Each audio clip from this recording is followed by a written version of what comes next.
Bonjour à tous. Ce matin, nos débats porteront sur la pertinence de la mise en place d'un comité de rite vaudou au Bénin. Vous le savez, vous l'aviez appris, pour appuyer et faire décoller la politique de promotion et de développement du tourisme au Bénin. Patrice Talon a procédé en fin de semaine écoulée à la nomination des membres du dit comité. On y retrouve des professeurs d'université comme Maounyo Kakpo, l'ancien ministre, ou encore Dodji Amouzovi, le sociologue, ou de grands noms de dignitaires du monde vaudou au Bénin comme Huno Bembeza. Nous analyserons leur profil et la pertinence du lien vaudou et tourisme. Notre invité ce matin, c'est Célestin Oussou, il est député du parti Les Démocrates à l'Assemblée nationale, élu dans la 20e circonscription électorale. Il nous parlera de ces séries de questions orales adressées au gouvernement depuis leur entrée au Parlement et surtout leur pertinence et leur efficacité dans le changement de la gouvernance. Talon. Les journaux ce matin ont des titres assez divers et variés, de la politique, des questions de développement ou même des sujets de sécurité. Nous allons les explorer sommairement tout de suite. Voici donc la une des journaux.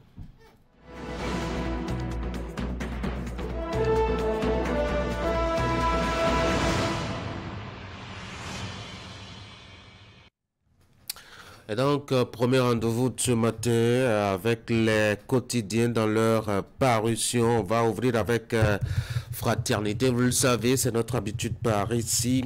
Fraternité a mis en manchette ce matin réforme du Conseil des ministres de l'OADA, Église, mosquée, ONG. Une comptabilité obligatoire désormais. La mise en œuvre prend effet à partir du 1er janvier 2024. Avis donc aux structures concernées. Supposée grâce présidentielle pour les prisonniers béninois, les clarifications du ministère de la Justice, innovation en relations publiques, Kwame Senou honore le Bénin, l'Assemblée nationale, ouverture de la session budgétaire le 31 octobre prochain, ça va être certainement le lundi prochain. Le matinal commune d'Abomey-Calavi à la page 8, vous découvrez que les chefs d'arrondissement intérimaires vont être confirmés. Comité des rites vaudou, le décret qui nomme les membres de ce comité donc à découvrir dans la colonne du journal La Nation. Rentrée judiciaire de la Cour suprême, l'efficacité de la juridiction en question. Dynamisme Info, Boni Yahi aux commandes du Parti Les Démocrates, les partisans de la rupture ont perdu la tête. Agression physique au CEG Lobogo, un fait qui interpelle sur la sécurisation des milieux et éducatif.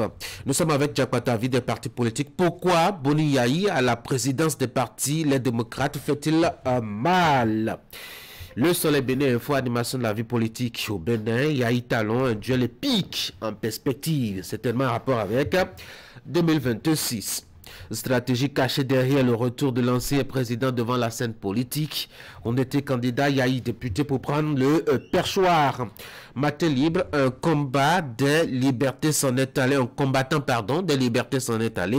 Madougou rend hommage à Ibrahim Zakari. Nous sommes avec la boussole maintenant, chef de file de l'opposition. Boni Yahi va succéder à son ex-ministre Paul Rumpe. Passons à l'affiche du jour. Nomination des membres du comité des rites vaudou au Bénin, talent plus engagé pour la promotion du tourisme religieux lié au vaudou donc.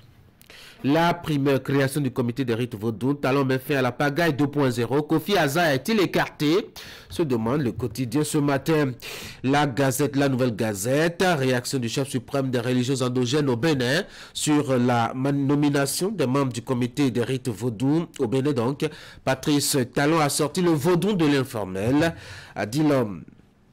Nous passons maintenant au quotidien Le Télégramme, Organisation pour l'harmonisation en Afrique des droits des affaires. Les églises et mosquées obligées de tenir une comptabilité dès janvier 2024. Nord-Sud quotidien, passation de marché public. Les 10 commandements pour s'éloigner de la prison. Le leader du jour, rentrée solennelle au centre de droit administratif de l'administration territoriale d'Abomey-Calavi. Mario Metonou sensibilise les étudiants sur le risque pénal dans les marchés public Gaskiani Info, docteur Boris Ouenou, sur les relations économiques entre le Bénin et son voisin de l'État de l'Est, pardon. Nous faisons 20% de notre PIB avec le Nigeria. Décryptage info, connectivité Internet en Afrique subsaharienne, hausse du prix médian du gigaoctet, 42% de la population abonnée à un Internet le matin, gestion des communes, intempestif coup de vent sur les corps des secrétaires exécutifs. Le journal pense qu'il y a une nécessité de recadrage. Visa Info, non-respect de la loi numéro 2007-05 sur l'embauche de la main-d'œuvre étrangère au niveau donc de DS, une boîte à scandale. Talon doit diligenter les commissions d'enquête dans toutes les sociétés d'État employant les directeurs sportifs. Et nous voici de retour à la une de Fraternité, réforme du Conseil des ministres de l'OADA, Église, mosquée, ONG, une comptabilité obligatoire dès janvier 2024, annonce donc le journal supposé grâce présidentielle pour les prisonniers béninois, les clarifications du ministère de la Justice, innovation en relations publiques, Kwame Senou honore le Bénin, Assemblée nationale, ouverture de la session budgétaire le 31 octobre prochain. Allez, nous passons maintenant à quelques articles qui pourraient vous intéresser dans la production de Fraternité ce matin. Vous aviez commencé à le découvrir déjà. Dès janvier prochain, les églises, les mosquées, les ONG devront tenir obligatoirement une comptabilité. C'est une recommandation au niveau donc du Conseil des ministres de l'OADA. Alors, quelle est la pertinence de la démarche? Achetez Fraternité, lisez à la page 3 les détails liés justement à cela. Lisez aussi d'autres détails concernant notre actualité, l'actualité contemporaine, la question de la crypto-monnaie, même si le sujet évoque quelques crises chez certaines personnes. Quels sont les éléments fondamentaux à retenir de son évolution et de sa bonne santé sur le territoire continental? Il y a une conférence scientifique qui l'a abordée. Les détails à la page 8 du quotidien Fraternité dans sa production de ce lundi matin. Vous avez la traditionnelle et habituelle page internationale avec Fraternité. Cette fois-ci, pour ce lundi matin, c'est la 9. Vous avez des zooms sur le Mali, le Togo, le Congo-Brazza et même le Maroc. Achetez Fraternité. Lisez, lisez, lisez, informez-vous. C'est le meilleur quotidien à Cotonou quand vous êtes justement au Bénin. Quand vous avez envie de suivre aussi une télévision à Cotonou, à capter Canal 3 Bénin, c'est le meilleur endroit à l'information crédible. Vous suivez Actu Matin. Ce matin, on vient de faire le tour donc de la une des journaux. On va passer maintenant au bulletin d'information. C'est la deuxième rubrique de la deuxième partie de votre matinale. Ce matin, Teddy Goudalo est le présentateur de ce bulletin d'information. Teddy, bonjour. Bonjour Tanguy, bonjour à toutes et à tous. Le bulletin d'information que vous allez nous présenter en détail, déjà les titres avec cette situation sociale des agents de sécurité privée qui a fait objet de discussions entre promoteurs et acteurs gouvernementaux du Bénin en fin de semaine écoulée. Il s'agit pour le gouvernement de faire prendre aux promoteurs des sociétés la pleine mesure de leurs responsabilités. Une amélioration des conditions de vie des agents. Nagui Balagbe était sur place et nous en dira plus.